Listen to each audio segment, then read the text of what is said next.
Hey, everybody, welcome to the 7th episode of Foreigners Talk American, the fantastic podcast where I, a lone American, will discuss something interesting about my country's culture with a group of my best foreign friends. With me today is a very diverse group. From Ireland, we got Gary. Hi, how are things? From New Zealand, we got Jonathan. Kia ora. And from South Korea, we got Andrew. 안녕, hi. Andrew, I heard some bad news coming from South Korea. I think there's another outbreak of the COVID-19. Is that true?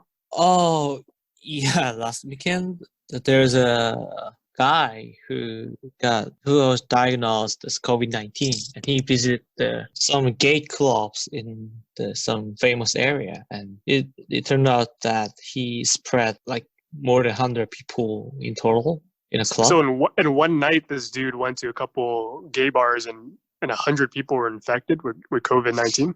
So far, luckily, 100. I thought I was very relieved that the number is not going up that extreme. Yeah, extremely. But only 100. Yeah, because people do not want to come out. They visit the gay bar or gay club because people do not, and people would it's hard to them. contact trace if people are unwilling to reveal themselves. Exactly. But yeah. Except that COVID-19, the gay bar, gay club, and so far so good. What about you guys? No one's been infecting people at gay clubs that I know of. Oh, you never visited, right? Oh no, I'm married. So what if you married? Doesn't mean anything. I'll take you there next time. Is Korea back in like? Is it still normal though? Like you can still go to restaurants, nothing closed down because of it. Okay. Yes, it's true. But after the club outbreak, the government ordered them to stop working. Yeah, but besides that, everything's just normal. Yeah, you can go to the restaurant, you can walk on the street. I can go to work out. Maybe from next week, I'm thinking of visiting swimming pool. It's good to know that things are getting a bit more normal for you, Andrew, but the rest of us are probably still suffering a little. We're still stuck at home. So good for you, Andrew. I just want, but I don't want to go to the office. I just want to work at home. I don't want to be my boss in face. I hope your supervisor doesn't hear this show then. Apply for a job with Twitter, then I think they'll be happy to have you work from home forever. Work from home. Twitter has a new policy where all the employees are allowed to work from home forever. Wow. But obviously, they're not a Korean-based company. But let's get into today's topic for today's show. We're going to be talking about religion and politics. In America, we kind of have this system where most politicians must claim to be religious in order for them to get elected. And this causes a lot of political issues to be stemmed in religious beliefs. And some of these issues include debates on abortion and gay marriage. And it's gotten to the point where the separation of church and state is a rule that should just be followed by LOL JK. Gary, what do you think about American politics and how religion influences it? It's quite an interesting because it was very much the state was founded on this principle of separation of the church and state, and that this was the land of opportunity for everyone and every immigrant.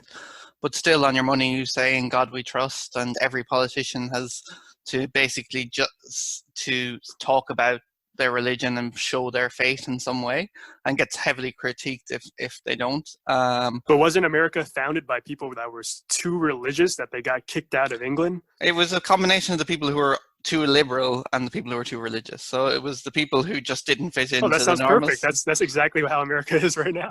It's basically a continuation from that day, I suppose. But yeah, everyone that had a different belief or a slightly different version of religion disappeared and went to this great planes where they could focus on their religion and they could concentrate their belief with other people who had the similar belief. And you end up with this quite diverse version of religion where basically every town has their own church which follows its own practices, and people have their own interpretation and their own relationship with the Bible. So it's quite a unique situation where there isn't an overarching belief philosophy, but still there's this kind of need to be Christian. But what that actually means and what that translates as is very unclear. And then for us looking from abroad, it's kind of just unique more than anything else. So American politicians have to claim that they're Christian, but Christianity can mean so many different things, right? But just saying that you're Christian is enough to like trick people into like voting for you. I'm not sure. It depends on. I think it's complicated these days because I think that line, the morality line, has become very blurred. But previously, there was a kind of high level of standard that was also used. So, a lot of politicians got in a lot of trouble for not following these family values that they talked about in their politics and enforced in their politics, and then you find out that they are an adulterer or having an affair in some farm, and like they were like it cost them a lot of political points. But it seems these days that that's less true, and people seem to kind of gloss over non-Christian values in politics, but still. So you're right, saying you're Christian is basically enough for a lot of people these days. But didn't a lot of people have affairs in the Bible? Okay, I didn't read the Bible, clearly. I was trying to do a gotcha moment there. There's definitely some questionable parables and stories that you could make this assumption, but it's very clear in at least the Old Testament around that adultery results in stoning. So it's kind of frowned upon. Jonathan, do you think America's too religious? Yep. No, I'll When's say the last that. time you were at church? Oh, probably my previous life. I'm kidding. Probably like when I was actually not so long ago when I was in France. I mean, you go to churches everywhere, and not just in France actually. Traveling through Europe, being obviously the home of where I came from, I guess. I went to a ton of churches. I think everywhere I went. Basically, because you could get in for free if you went to mass or service. I never tried that. See, I never stooped that low. Although, well churches in Europe are beautiful, right? They're like architectural so much, masterpieces. Exactly, architecturally. So you don't have to be religious to appreciate that. No, of course not. And historically speaking as well, all of his history was tied to the church, so you have to go and kind of contemplate that. But at the same time, sorry, I take it back, Gary. When we were in Milan, though, parents and I, we actually, we kind of found it because that was the only place in the world that I've been to so far that actually charged people to go into the church. And and they had a separate line obviously for those that wanted to come in just for prayer. And so we just kind of went to pray then, and they were like, "Are you sure?" I'm like, "Oh well, yeah." Are you questioning our relationship with God? Are we? And the bishop was like, "Okay, but no photos, yeah, because otherwise you got to go pay." So over there, you kind of like they had that question, right, of conflict between the church being the church and then church also being sort of a business now. Has it always been? I don't know. Well, in America, church is very much a business. Like, and politicians kind of know that if they get the support of church officials, the church's pastors or reverends can convince their congregation to vote for this senator or governor or mayor who is running for the election. Is this a problem that's uniquely American? Have you ever seen this in your country? Personally, no, but I might just be ignorant. But then again, I don't think it's honestly just as big as an issue or a kind of voting consideration back in these. I don't know about you guys. Gary, you're from like a country that I would consider is religious. It's like when I think of Irish people, I think of Catholic being a big part of their culture. But do you see a lot of politicians target churches and try to get votes that way? It's a complicated question because it depends on what you mean. But in regards to your televangelist and this mass media version of religion where there's a lot of money and power in the religion, that doesn't really exist for us in the same sense that it does in America, where it's an individual and this kind of cult of personality around a specific church. But we do have politicians do ensure to go to every funeral that's on in their local constituency and make sure they're quite visible in these things. But they would say because they know the people, and in the same way that most of us would go to a funeral of someone that we know, they will attend mass, and there is religious outside churches, sometimes political parties collect money. But it's not a justification of your faith being the reason why you're doing something politically is very frowned upon for us. Historically, the country definitely was very Catholic, and definitely a lot of our constitution and a lot of our laws were based around that Catholic morality. But in my generation, and since I have been like of that age of caring about politics, this is very much not true. Very much religion is. Has there been an Irish president that's like not religious? Or is that kind of like a unspoken requirement, kind of like in America, that you can't be president if you're not religious, if you're not Christian? I can't tell you because it's not a key part of what they are selling themselves. So the current president is a poet and was somewhat of a socialist, so possibly isn't religious. I don't have any image of him ever going to a church. Other On than the Irish Prime Minister's Wikipedia page, is there a religion on one of the sections? I'm not sure, to be honest. Our current Prime Minister is of Indian descent. He is a first generation Indian immigrant who is gay, so it's hard to know if religion, at least Catholicism, is probably not what's shaping his viewpoint. And we recently voted to allow abortions to happen in our country. We voted for gay marriage. What?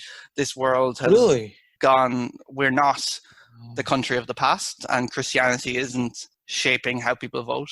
And because we have a high mass attendance, but people kind of see that philosophy and morality separate from the church. Even if the church tells you to do something, you still make up your own mind, I think, for a lot of people. And definitely when it came to abortion, this was the one that was really the test of that, because we are about 40% of people still go to mass, and people voted on that Saturday for abortion and went to mass the next day and didn't feel anything wrong with that. And that's probably the right way to be, that it's a separate issue. What happens in the state shouldn't be shaped by your faith, or at least shouldn't be shaped for other people by your faith. Maybe your personal choice should be shaped by your faith, but you shouldn't be telling what other people to do. And I think that's generally the philosophy that people have now in Ireland. Oh, because it's an interesting topic you mentioned about, because the Roman Catholic consists of 78% of your country, it says. Google says, but the Roman Catholic doesn't allow you to get divorced or kind of abortion, right? Yep.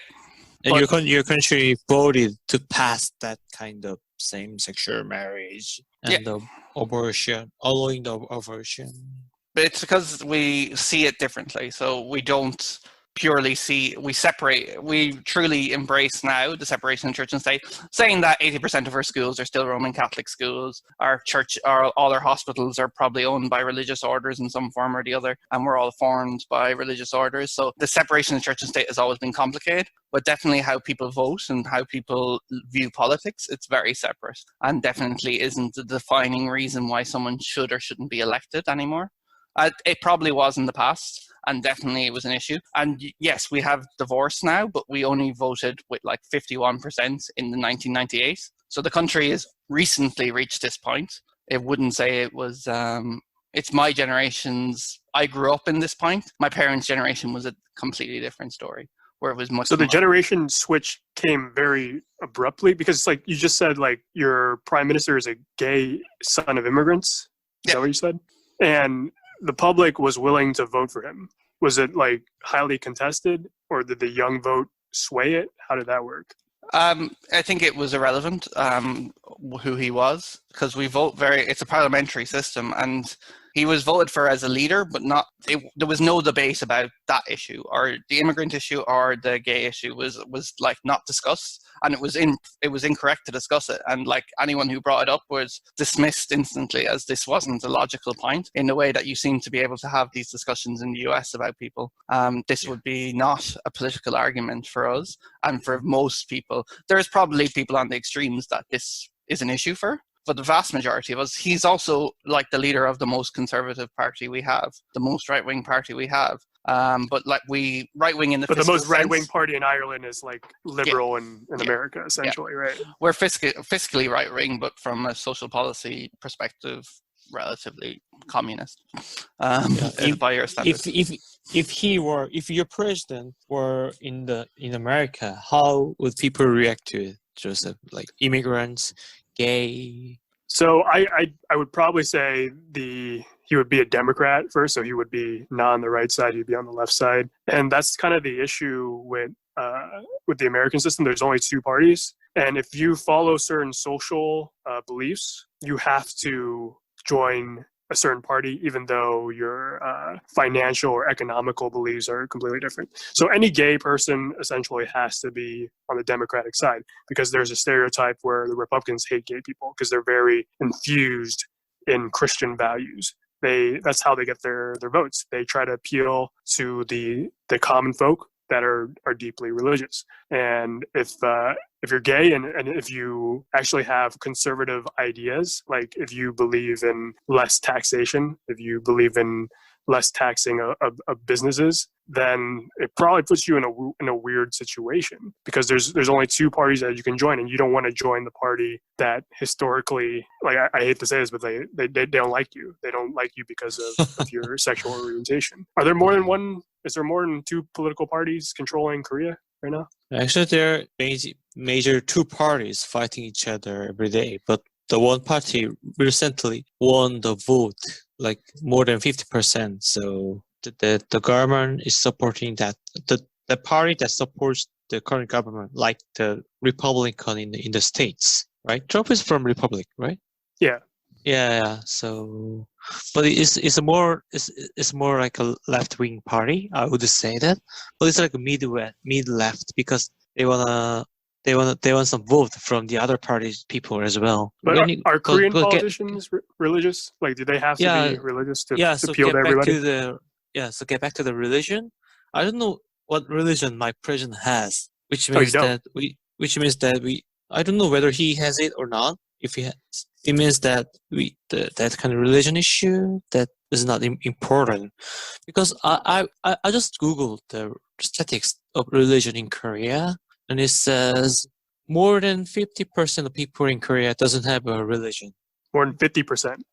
More than 50%. So only 44% have a religion, and out of 44%, only over half of them are Christianity, and 35% is Buddhist, and Catholics 18%. So, but considering that only 44% of people in Korea has the religion, if you appeal to the people that, oh, I'm very religious, I'm Christianity, then it might have some kind of negative effect, because people would consider him or her as a person who only represents that religion, and which is very bad for him. So there's not a strategic advantage of being religious if you're a Korean politician, due to not that many Koreans being religious. More than half of them are not religious. They pretend that, I don't know whether they're religious or not, which means that they want to hide in some way. Because if you really open yourself that I'm very Christianity, I'm born to be Buddhist or something, then it might gather some votings from those people who has a religion. But I think your negative effect of losing the vote from those who with no religion would be bigger than that. So I don't think people would want to. That's not the appealing point at all, I would say. You don't want to align yourself in case you're going to alienate a lot of your voters by saying, I believe in this, and they're afraid that you're going to make decisions based on that. No, I actually was just going to mention the Tiger King, by the way, first. When I hear you talk about how once you're Republican, you just cannot be homosexual. And I just recently finished. Was Tiger King homosexual? I didn't watch it. Yeah, he was, and I think he ran for president. Obviously didn't win, but he was running for governor, I think, after that, of Oklahoma, and he got like 20% of the vote. So hey, that's a hope for those Republicans out there. Was he openly gay though when he was running for? He was. Yep. Oh, as a Republican. Yeah, I know. Libertarian, in fairness, but okay. Oh yes, actually, yes. I remember his campaign manager said that. Yeah, he was libertarian. But anyway, that's a side note. But what I think about, I guess, religion's role in politics in America, I don't know if I do have like a fair point or even something worthy to say about that. But like, I just know that it probably does, for lack of a better word, blind a lot of people from, I guess, maybe more important issues that would have more of an impact on their lives.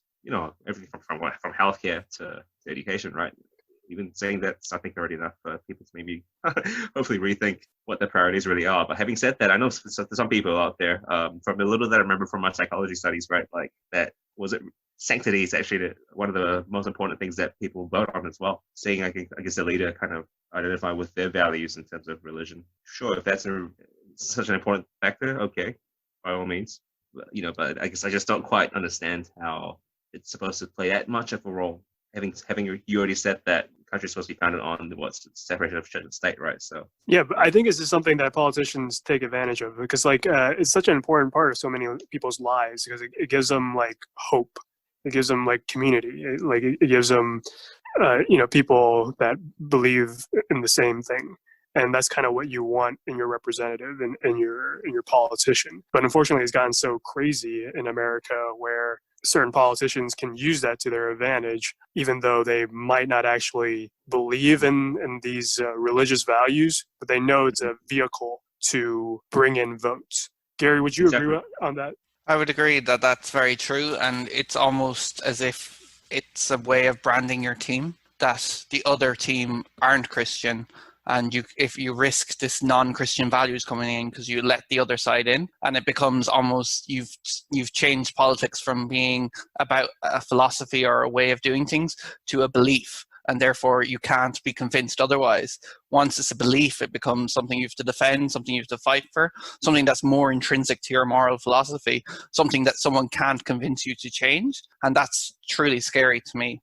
Because it's much harder to convince someone to change their whole moral philosophy than change their opinion on a specific political idea or a specific policy that would actually help them or help a lot of people. And the hardest thing for me is that so much of what they do is so not Christian, and it's just a big step that I just can't understand in my head as to how people don't see that, because you followed the key messages of the Bible, and it's about helping the poor. Like, it's not about being rich. It's about like embracing like basically somewhat level of social responsibility for others.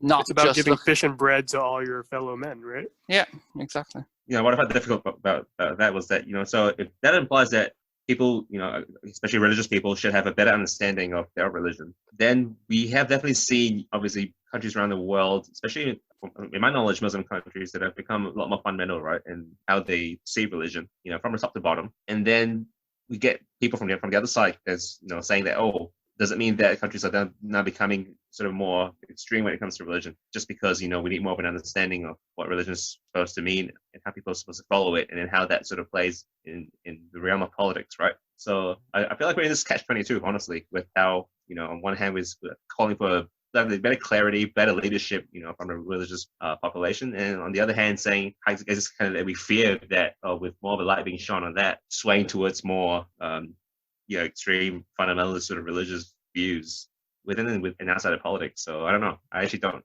come from an agnostic guy as well. I don't even know if I am qualified to talk about how we should be handling religion and politics. Yeah, I think Gary and Jonathan got a good point, because if I hear a person saying that I'm very Christianity, and do they really keep what they preach? Do they practice what the Bible says? If I heard that, because I think I don't want to talk about that much politics, but your president is excluding the other people besides Christianity. Imagine that you're believing like Mormon or Judaism or Islam in the States. You might feel that you're very excluded, right? But in the Bible, it says to love everybody. Do not separate. Do not discriminate. Do not discriminate other people. But as hear from your president, who says he's very religious, I feel like those people are in minority, are very excluded and separated from the major Christianity. And I hate that about yeah. politicians and politics involving the Bible, essentially, because they really pick and choose the issues that they really want to focus on from the Bible, that they're going to make laws and make all these controversial political debates about. Like gay marriage is one of them, but it was like one section of the Bible that had like an ambiguous. Gary, you want to explain this? You read the Bible before, right? Well, it's Leviticus, and Leviticus is a book of a lot of questionable laws. It's more about it was a book for Judaism around ritual purity, and it was about how you make sure you are pure for sacrifice to God, and was written in the context where the Jewish people were surrounded by pagans. So it was a means of differentiating them from the world around them and them being somewhat different. So in that chapter, we talk about stoning your daughter if she sleeps with a man, or if she is assaulted. And there's so many things in that chapter that we choose to ignore. And then there's one statement that is a questionable translation from the original, which is about a man should not lie with a man, and it's an abomination.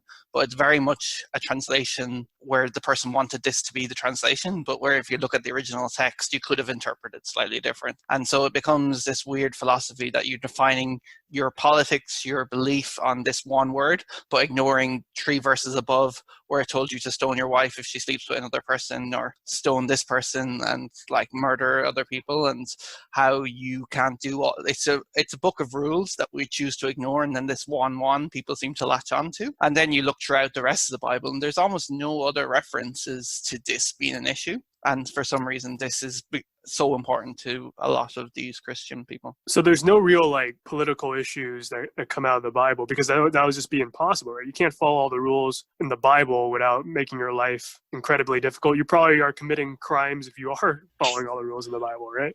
Yeah, but like at least the Old Testament is based on the Jewish Torah. So in anytime any Christian eats pork, they're breaking the rules of the Bible. And anytime you touch the hide of a swine, which means any football, you're breaking the rules. So like there are so many rules that we don't follow, because that was the point of Jesus, was that he broke from that arm. We lost the Old Testament angry God, and we got a God that loved us, that showed us that we need to care for other people, and that's how we respect God, by also caring for other people. So Leviticus was in the Old Testament, is that right? Yeah, it was one of the books in the Old Testament. So this whole gay marriage thing is based on something written in the Old Testament, and Jesus said to let go of that? There's a lot of theology on whether he said let go of it or just embrace aspects of it. There wasn't a part of the Bible where Jesus just burned the Old Testament and said get rid of this? No. Okay. No. But Christian friends. There is more of the idea of what Christianity is that it's embracing the new commandment. So the first 10 commandments were about worshiping God, and then love thy neighbor became the new commandment, and that was Jesus's fully philosophy. So it's hard to see how you still justify things using the Old Testament, and how people, but that's the challenge.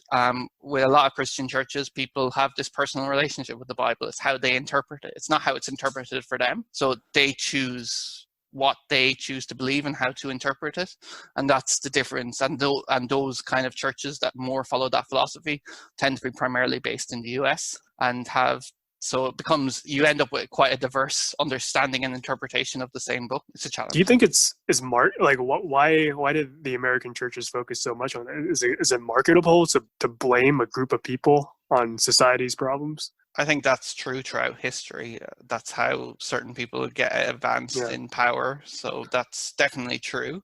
And having religion is used as an excuse for a lot of things. This is very true of Irish history. It's a proxy, and it's quite helpful as a justification that's immoral or amoral, more so, that like this is it. There's no black and white. There's no discussion about this. So if you use that as your justification, it becomes an absolute justification, and therefore you can get more things done. You can justify this rule that would never have passed normal debate, but because you justify it through religion, it's black and white. This is it. There's no question about it. And the truth is, they pick and choose what they do that on and what advantages them. This is my opinion of seeing other politicians. Like, I would embrace Christianity as an approach that you need to it's a guidance of philosophy. Every religion essentially says the same thing if you read the essential lessons of it. And you have to remember, the Bible was written for a particular group of people at a particular group of time.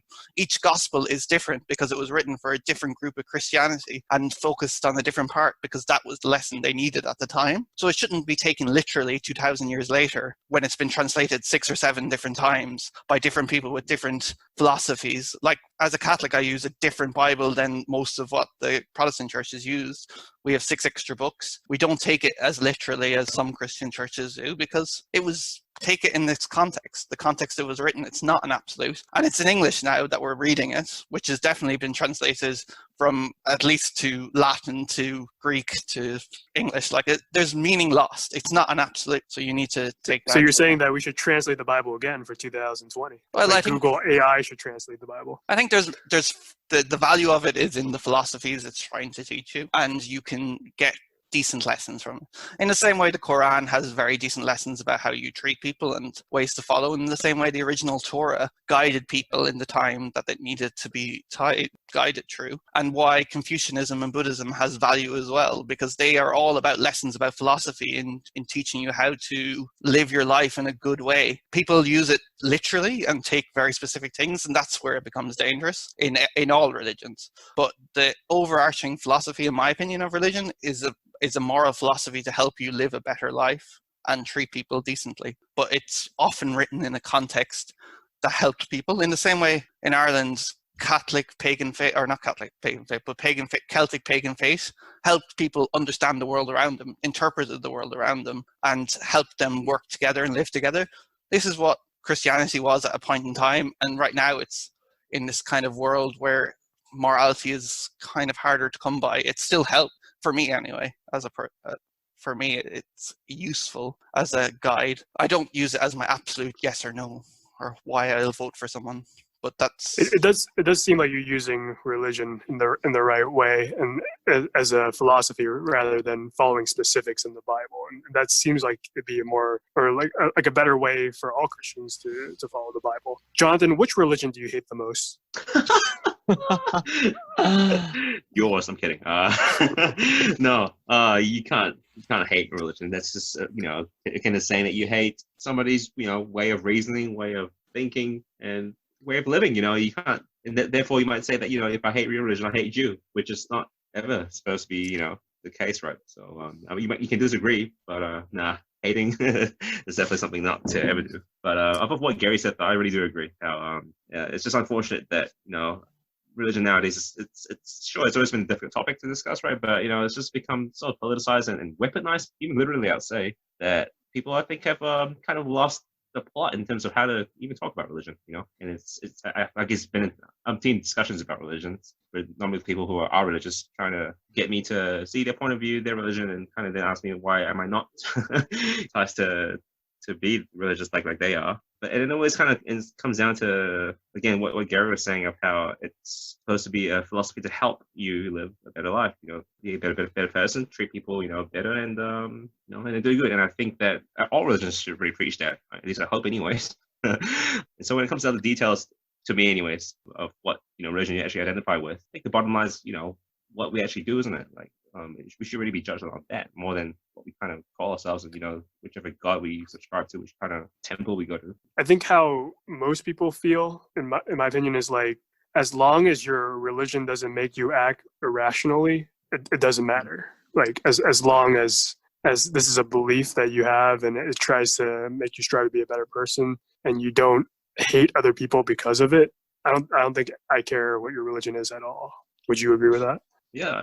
Yes, I agree. Yeah. Go ahead, Andrew. Go ahead. No. I just agree with what just Joseph said, because once the religion start to hate the other religion, then I think it's became a huge problem. For example, it's like a crusade war, like previously, the Europe invaded Islam a long time ago because they hate Islam. And why did they hate them? Just because they were different? I think it also relates to the political issue as well. But the point is that their motto was to invade Islam because they don't believe in Christianity, right? I think the similar thing is happening in the current era as well. Yeah, for example, America, based on the Christianity, and you guys, not you guys, but a lot of some people, extreme people, believe in one religion, hates the other religion. Like, for example, Islamists got terror in London or in France because they think they're against the Quran, against the Muhammad Ali, and and also Say in the Muhammad States. Ali. What did you just? Oh, sorry. Yeah, Muhammad Prophet Ali was like Muhammad. a boxer. Sorry. So, yeah, what I want to say is that once you start to hate the other people because of their religion, and then it's the beginning of the problem. And I think in America, as you said, that the religion matters a lot more and more. I feel like there is because of their for their personal interest, not based on the religious Yeah. I hate yeah, to say it, but reason. hate Yeah. is very marketable. It's like it's a way to get people on your side if you have a common enemy. It's a way to unite people. How insane that sounds, but if you pull all your emotions towards hatred and then like saying they're against us, like this other religion or this group of people is against us, then it's a way to unite your community in this kind of sick way. And I think Yeah, also there might be, makes yeah. people feel Right, that, you know, it really, I think, speaks to our, I would say, our intrinsic desires to want to belong and to want to, you know, identify with people with the same beliefs and the same ideas, and they protect that, you know, because when it gets Yeah, it's to, not you as know, your appealing to say identity, like we all love each other and then that religion has the same belief as us. So like that's not appealing. We're not being able to find our group there Yeah, why don't you guys just love each other, right? because it's easier to hate apparently. And it's actually much more marketable or much more profitable to hate too. it's Yeah, there might be some Islamists who vote for the Trump, right? Yeah, I'm sure there's Islamists that like believe in small government and like some of the stuff that Trump believes in, but you know, there are probably people that voted for Trump that need welfare, need social assistance, but they really hate another religion or they really hate a demographic of people. And because of this, it makes them think irrationally and they don't vote for the politician that could actually help them with their social problem. Like this is so powerful that the political parties realize, oh, we harness this. We can get voters that probably shouldn't be voting for us, but we can make them vote on their emotion instead of using their brain. And it's hard to, have your brain beat your emotions sometimes because we're all very emotional people. So when you say that in God we trust, does the God mean the God in the Christianity or like it's just general God? I'm not sure what George Washington intended or whoever wrote that was. But speaking of God, like if Jesus was resurrected right now, what would he think about the American society and how politics is kind of like he's a huge part of the American politics system. when he gets resurrected, I guess I picture him coming up from the ground, or coming down from heaven, right? Because I don't know, I see him coming up like, coming up this way, like, and rising above us. But in any case, up or down, I was just going to say he'd probably go the other direction, man. He'd be like, oh, yeah, okay. This is not what Jesus would just give up and start a new go back planet. the other way.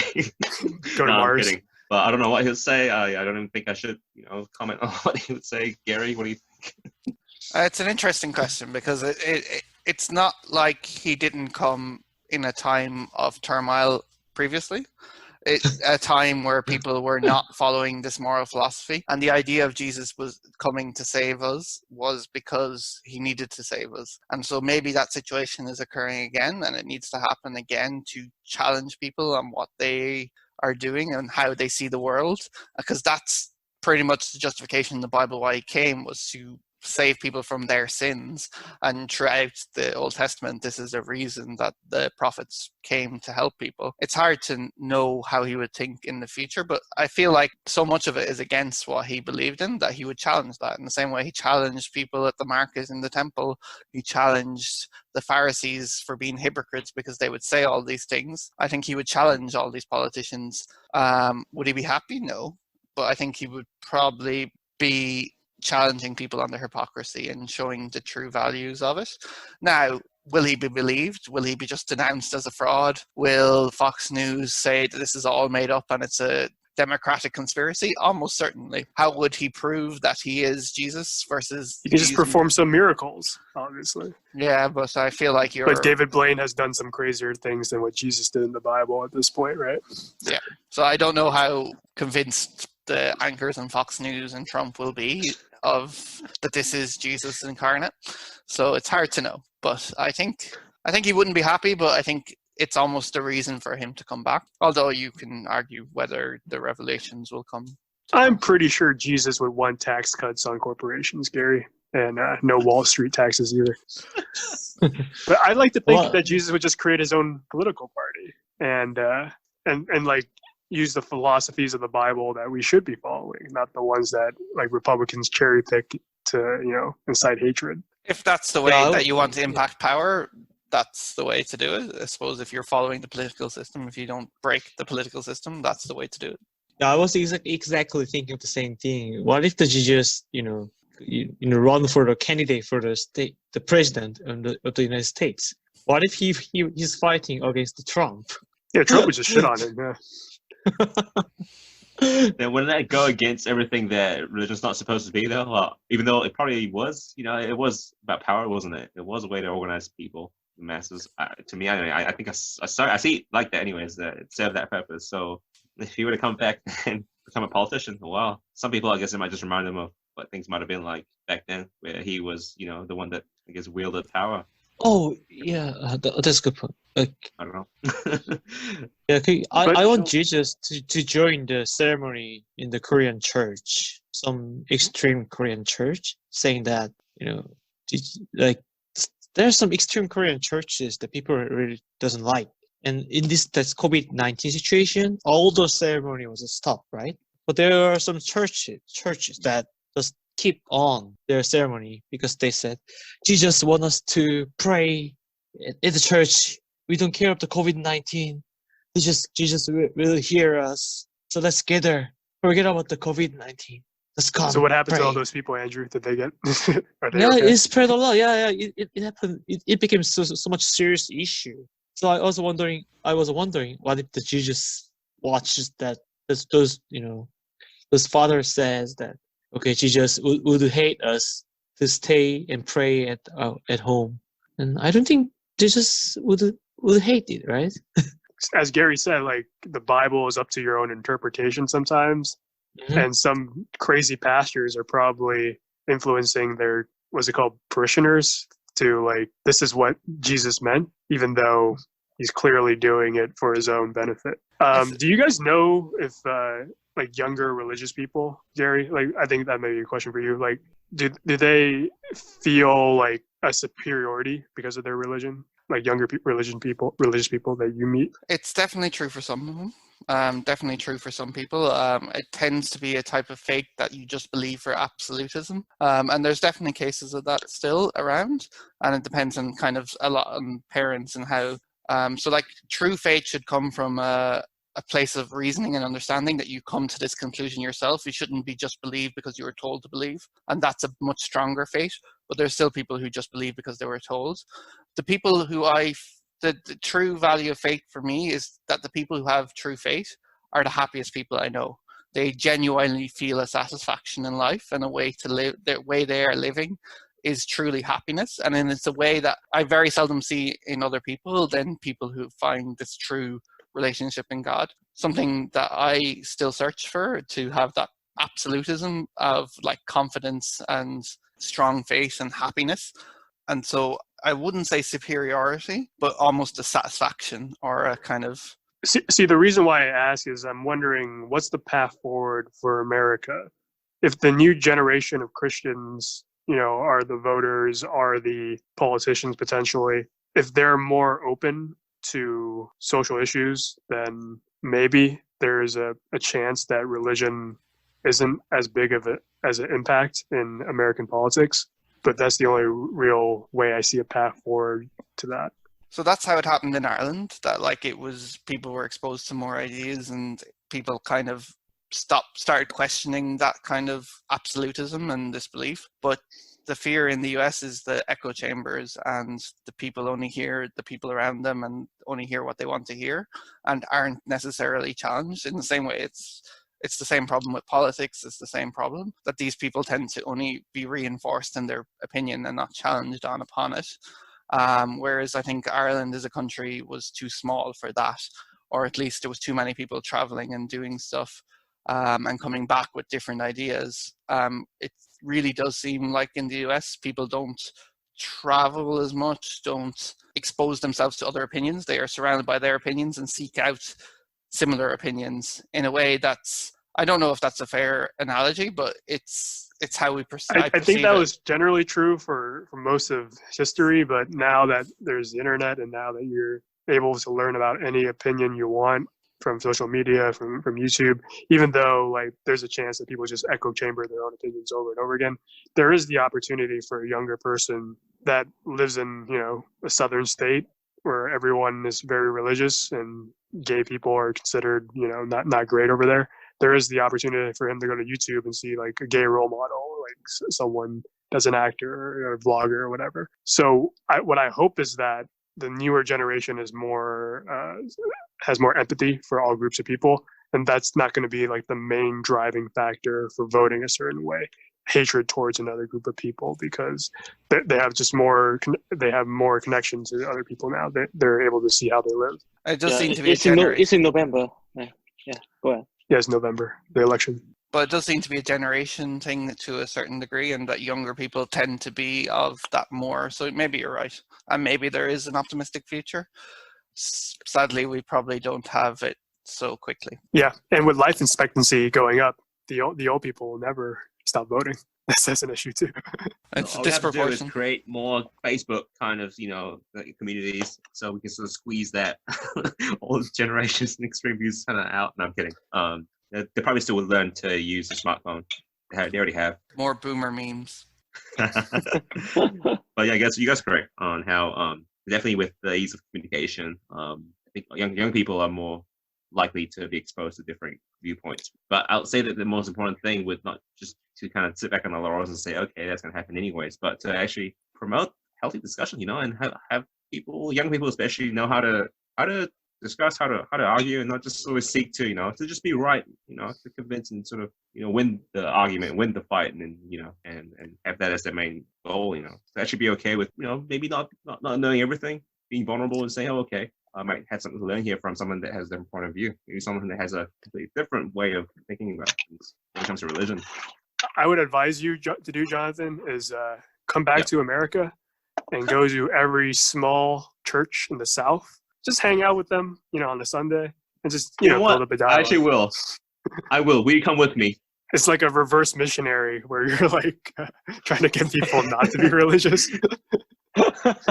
I would do that, but think logically. I would need you to come along with me just so that you can make sure that they're not carrying any guns, though, before they come and talk to me. No, you should definitely bring a gun. I had to throw that in there. But yeah, so if you are listening to this podcast, our 2 or 3 listeners, whoever are listening, just try to understand the perspective of other people and potentially build up a dialogue with people that you might not agree with, because this is very interesting to learn like why they believe in something.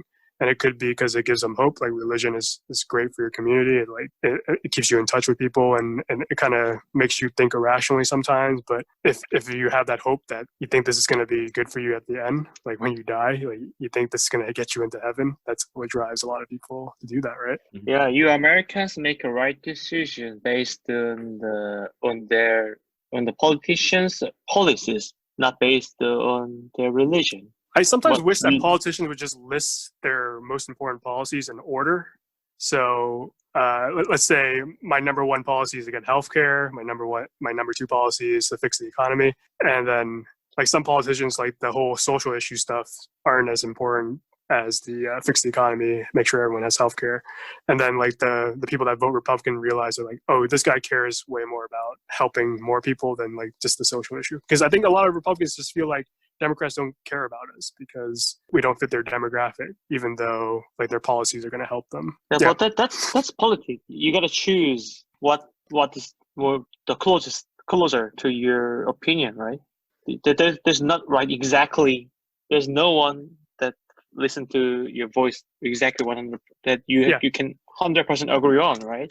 You can that's why the politicians should rank what issue is most important. So you can align your vote better instead of like forcing one direction because you think all the beliefs of a politician are the same value when it's clearly not. It's just they're all speaking points essentially, but they definitely rank what's most important to them, but they just have to say, oh, I'm for this 10 things, and if I'm a Republican and I disagree with one of the 10 things, then I'm not going to vote for you. But if I realize that the thing that I disagree with you is is lower on your list of priorities, maybe I'll vote for you if the thing that you do stand for is one of my priorities. But like politics would never do that because it's just too alienating. It's quite hard in a two-horse race, though, to also make your decision based on this when the other person is worse.